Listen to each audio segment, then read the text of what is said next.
Hello viewers, welcome to Filmy Craft. நான் உங்கள் அருண். இந்த எபிசோடில் நம்ம பார்க்க போகிற படம் செம்மையான ஒரு படம். அதாவது 2025 ஒரு அமெரிக்கன் ஆக்ஷன் காமெடி படமாக வெளியான கோட் 3. இப்போ இந்த படத்துடைய கதை என்ன அப்படின்னு பார்த்தீங்கன்னா, படத்தில் நம்ம கதாநாயகனுடைய பேர் ராண்டி. நம்மால் பேசிக்காக ஒரு பேராமெடிக். அதாவது நம்ம 108 ஆம்புலன்ஸுக்கு கால் பண்ணுறோம் இல்லையா, ஆத்திர அவசரம் ஏதாவது ஒருத்தர் வீட்டில் சீரியஸாக திடீர்னு ஏதாவது மயங்கி விழுந்துட்டாங்க அப்படின்னா டப்பு 108க்கு போடுறோம் இல்லையா, அந்த மாதிரி ஒரு ஆம்புலன்ஸில் உள்ள வேலை பார்க்கக்கூடிய ஒரு நபர். இவருக்கு ஷனீஸ் அப்படின்னு சொல்லி ஒரு பாஸும் இருக்குது. அந்தம்மா கண்ட்ரோல் ரூம் மாதிரி ஒரு இடத்துல இருக்குதுன்னு வச்சுக்கோங்களேன். இப்போ யாராவது ஒருத்தர் ஏதோ ஒரு தற்கொலை முயற்சியாக இருக்கட்டும், இல்லை ஒரு ஆக்சிடெண்ட்டாக இருக்கட்டும், ஏதோ ஒரு பிரச்சனை அப்படின்னா நேர நம்ம 108 கால் வர்ற மாதிரி ஸ்ட்ரெயிட்டாக இவருடைய பாஸுக்கு தான் கால் போகுது. அந்தம்மா ஏய் எங்கே இருக்க, சட்டுன்னு கிளம்பு, நீ தான் போய் ஆகணும் அப்படின்னு முக்கியமான கேசஸ் எல்லாத்துக்கும் நம்ம கதாநாயகனை தான் அனுப்புகிறாங்க. அதுக்கு காரணம் என்னென்னா, 18 வருஷத்துக்கு மேலே இந்த ஒரே வேலையை நம்மளால் பார்த்துக்கிட்டு இருக்காப்புல.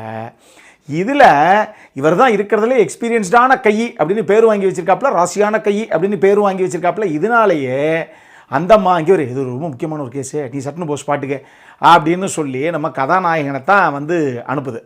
இப்போ கதாநாயகன் கூட இவர் ஒரு பேராமெடிக்காக கூட தான் போவாரே தவிர, அந்த வண்டியுடைய டிரைவர், ஆம்புலன்ஸுடைய டிரைவராக மைக் அப்படின்னு ஒரு நபர் இருக்காப்புல, அவரும் நம்ம கதாநாயகனும் பயங்கரமான படீஸ்.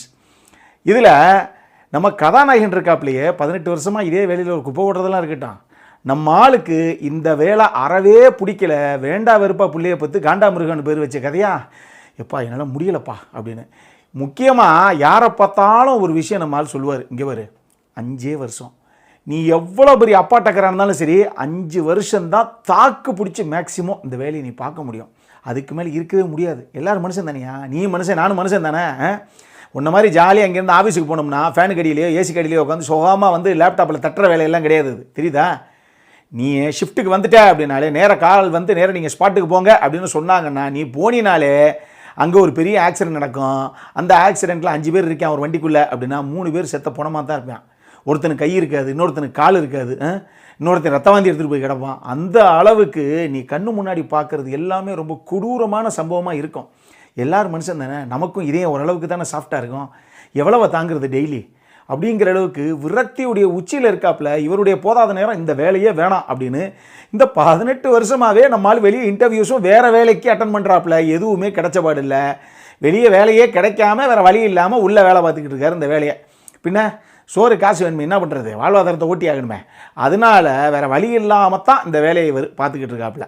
ஒரு தருணத்தில் ஜெசிகா அப்படின்னு சொல்லி ஒரு பொண்ணு நம்ம கதாநாயகனுடைய பாஷை, எங்கே பாரு இன்றைக்கி ஒரு ஸ்டூடெண்ட்டு ஒரு பொண்ணு ஒன்று உன் கூட வரும், நீ என்ன தான் பண்ணுவ, ப்ராக்டிக்கலாக என்னென்ன விஷயங்கள்லாம் நீ பண்ணிக்கிட்டு இருக்க, எப்படி ஒரு உயிரை உன்னால் சேவ் பண்ண முடியும், என்னென்ன விஷயங்கள்லாம் பண்ணுவ அப்படிங்கிறத அவங்க நேரடியாக உன் கூட இருந்து இதை கற்றுக்கணுமா, அதனால் அந்த லேடியை இன்றைக்கி நீ கூப்பிட்டு போகிற அப்படின்னு சொன்னால் கதாநாயகன் வழக்க போல் இங்கே வரு ஓடி போயிரு. நீ அப்புறம் தூக்கமே வராது உனக்கு, இந்த ஒரு நாள் உன் வாழ்க்கையில் இந்த ஆம்புலன்ஸ்குள்ளே செலவழிச்சதுக்காக அதுக்கப்புறம் வருஷக்கணக்காக தூங்காமல் இருப்பேன், ஓடி போயிரு சொன்னால் கேளு அப்படின்னா, இல்லை சார் நீங்கள் என்ன பண்ணாலும் பரவாயில்ல நான் வந்தே தீருவேன் அப்படிங்குது அந்த பொண்ணு. சரி வா அப்படின்னு அந்த பொண்ணையும் கூப்பிட்டு கிளம்புறாப்புல கதாநாயகன். இதுக்கப்புறம் அடுத்த 24 மணி நேரம் நம்ம கதாநாயகனுடைய நம்ம மேற்கொள்ள போகிற ஒரு ட்ராவல் தான் இந்த படத்துடைய மொத்த கதையை. இந்த படத்தை பொறுத்தளவுக்கு கிறிஸ்டோஃபர் லியோனி அப்படிங்கிற நபர் இயக்கியிருக்காப்புல. இந்த படத்தை பொறுத்தளவுக்கு எனக்கு ரொம்ப ரொம்ப பிடிச்ச விஷயம் என்ன அப்படின்னா, உண்மைக்கு நெருக்கமான ஒரு கதைக்களம் இது. இந்த படம் பார்த்து முடியும் போது, ஈவன் படம் பார்த்து முடிஞ்சதுக்கப்புறம் நமக்கு ஒரு 1/2 மணி நேரம் இந்த கதை இதில் இருக்கக்கூடிய கதாபாத்திரங்களையும் சுற்றி மைண்டெல்லாம் ஓடுது. அதுதான் இந்த படத்துடைய மிகப்பெரிய வெற்றி அப்படின்னு நான் சொல்லுவேன். எக்ஸ்பெக்டேஷன்ஸை முதல்ல நான் தெளிவாக செட் பண்ணிடுறேன். இந்த படம் ஒரு ஸ்லோ ட்ராமா தான், டெட் ஸ்லோ ட்ராமா கிடையாது, ஒரு ஸ்லோ ட்ராமா தான். ஆனால் இந்த படத்தில் அப்படியே பரபரப்புடைய உச்சியில் மயிர் கூச்செறிகிற காட்சி அமைப்புகள் அப்படின்லாம் எந்த கழுதையுமே கிடையாது. உண்மைக்கு நெருக்கமான வாழ்க்கையுடைய நிதர்சனத்தை பேசக்கூடிய ஒரு படம் இது. இந்த படம் பார்க்கும்போது ஏங்க, கொரோனா டைமில் யாரும் வீட்டை விட்டு வெளியே வரக்கூடாதுன்னு சொல்லி அரசாங்கம் சொல்லிடுச்சு, எல்லாம் வீட்டுக்குள்ளேயே இருந்தால் கதவை பூட்டிக்கிட்டுங்கிறதெல்லாம் இருக்கட்டும். ஆனால் ஆன்லைனில் நமக்கு ஏதாவது பலசர கலெக்ஷன் ஏதாவது காய்கறி ஏதோ ஒன்று போட்டு வீட்டுக்கு டெலிவரி ஆயிடுச்சு அப்படின்னு கூட வச்சுக்கோங்களேன் பல பேத்துக்கு. அப்படி இருக்க தருணத்தில் நம்ம வீட்டில் உட்காந்து டிவியை பார்த்துட்டு இன்றைக்கி என்ன சுச்சுவேஷனு, இன்றைக்கி எத்தனை பேர் எந்த கண்ட்ரியில் செத்தாங்க அப்படின்னு நியூஸை பார்த்துட்டு வீட்டில் உட்காந்து பஜ்ஜியும் பக்கடாமல் போட்டு தின்னுக்கிட்டு இருந்தோமே, அப்போ எத்தனை ஹெல்த் ஒர்க்கர்ஸு ஃப்ரண்ட் லைனில் நின்று பொண்டாட்டி பிள்ளையை விட்டுட்டு அவங்களும் டியூட்டிக்கு வந்தவங்க தான், எத்தனை டாக்டர்ஸ், எத்தனை நர்சஸ், எத்தனை ஹெல்த் ஒர்க்கர்ஸ் இறந்து போனாங்கன்னு சொல்லி நியூஸ் வந்தது. எவ்வளோ பெரிய கொடுமை இல்லை அது? நம்மளுடைய வேலையை நம்ம போய் பார்த்துட்டு வர்றோம். அட நமக்கு 1008 அவமானங்கள் இருக்குது, ஆஃபீஸில் 1008 விஷயங்கள் இருக்குது, பிரச்சனைகள் இருக்குது, எல்லாத்தையும் ஃபேஸ் பண்ணிட்டு வர்றோம். ஆனால் சம்பளம் வருது. ஆனால் போயிட்டு சேஃபாக வர்றோம். நம்ம வண்டியை ஓட்டு போகிறோம் ஒழுங்காக இல்லைங்கிறத பொறுத்து தான் நம்ம வாழ்க்கை இருக்கே தவிர மற்றபடி போயிட்டு வர்றோம். ஆஃபீஸுக்கு போய் நம்ம உயிருக்கு ஒன்றாயிர போகிறதில்ல. ஆனால் இந்த டாக்டர்ஸ் கொரோனா டைமில் உள்ளே போனவங்க எத்தனை பேர் உயிரை பணைய வச்சு இன்றைக்கி ஒரு 5 உயிரை காப்பாற்றிட்டு அதுக்கப்புறம் என் உயிர் போனால் போதுன்னு போனாங்க. இந்த படம் பார்த்து முடிச்சதுக்கப்புறம் நிச்சயமாக அந்த மாதிரி ஃப்ரண்ட்லைன் ஹெல்த் ஒர்க்கர்ஸ் எல்லாத்துக்கும் மிகப்பெரிய ராயல் சல்யூட்டை நீங்கள் அடிப்பீங்க. அப்படி ஒரு ஃபீல் அந்த படம் கொடுக்கும்.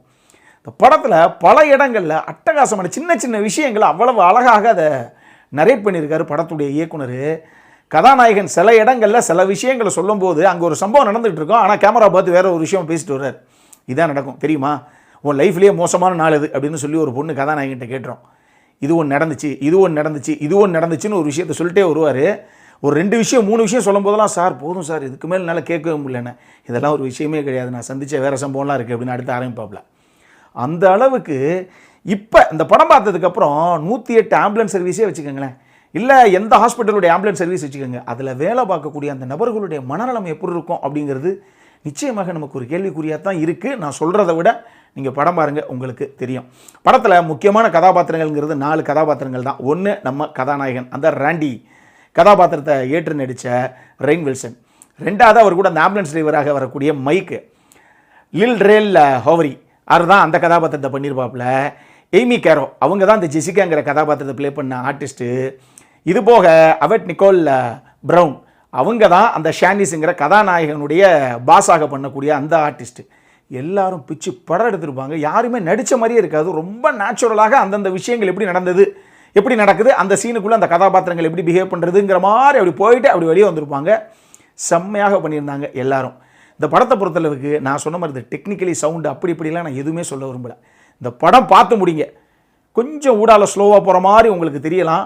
மொத்த படமும் பொறுமையாக என்னை நம்பி பாருங்கள். படம் பார்த்து முடிச்சதுக்கப்புறம் நிச்சயமாக ஒரு நல்ல படங்க, ஒரு ஒர்த்துவாச்சு அப்படிங்கிற ஃபீல் ஒன்று வரும். நான் சொன்ன மாதிரி ஹெல்த் ஒர்க்கர்ஸ் எந்த அளவுக்கு மிகப்பெரிய ஒரு சம்பளங்கிறது வேறு, ஆனால் ஒரு தியாகத்தை பண்ணி தான் அந்த வேலையை பார்த்துட்டு இருக்காங்க அப்படிங்கிறதும் உங்களுக்கு புரியும். அட்டகாசமான படம் இது. அடல்காரனை பொறுத்தளவுக்கு இந்த படத்தில் எதுவுமே கிடையாது. தாராளமாக ஃபேமிலியோடு உட்காந்து பார்க்கக்கூடிய ஒரு அற்புதமான படம். நம்ம சைடில் இருந்து டெஃபினெட்லி ஒரு ஹைலி ரெக்கமெண்ட் படம். சட்டு புட்டு இன்றைக்கே பார்த்து முடிங்க. அந்தளவுக்கு ஒரு நல்ல படம் இது. அவ்வளோதான் என்னால் சொல்ல முடியும். இதே மாதிரி இன்னொரு வீடியோவோட அடுத்த முறை உங்களை சந்திக்கிற வரைக்கும் இட்ஸ் அருண் சைனிங் ஆஃப்.